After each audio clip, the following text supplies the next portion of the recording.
حضرت مولانا مفتی محمد تقی عثمانی صاحب دامت برکاتہم العالیہ نے کسی موقع پر ایک خطاب میں جو فرمایا تھا کہ تم کس بات پر اتراتے ہو؟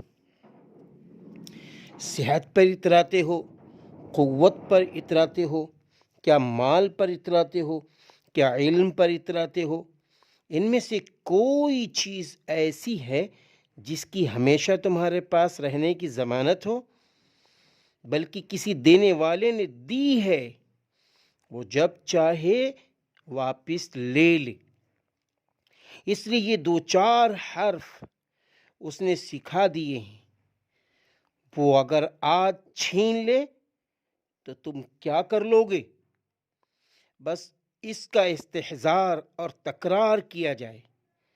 جب کبھی دل میں بڑائی کا خیال آئے، بس اس کا دھیان کر لے کہ کسی دینے والے نے یہ وصف اپنے فضل سے دیا ہے، اپنے انعام سے دیا ہے، تیرا کوئی استحقاق نہیں تھا۔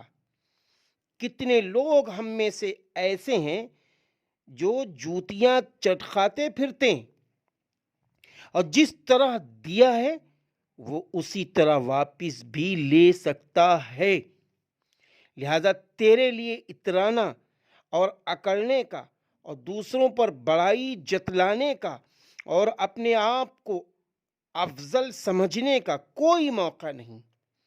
ہاں شکر کا موقع ہے، ہاں شکر کا موقع ہے کہ اے اللہ، آپ نے اپنے فضل و کرم سے مجھے یہ نعمت عطا فرمائی۔ میں اس کا مستحق نہیں تھا، میرے قبضے قدرت میں نہیں تھا، آپ نے اپنے فضل و کرم سے مجھے عطا فرمائی۔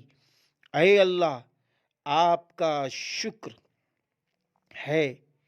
یہ ہمیں رب کریم کے سامنے کہنا چاہیے، اور جب ہم اللہ کا شکر ادا کریں گے، اللہ تعالیٰ نے قرآن کریم میں فرمایا لَإِن شَكَرْتُمْ لَأَزِيدَنَّكُمْ، اگر تم اللہ کی نعمت کو پا کر اللہ کا شکر ادا کرو گے تو اللہ تمہاری نعمتوں کو بڑھا دے گا۔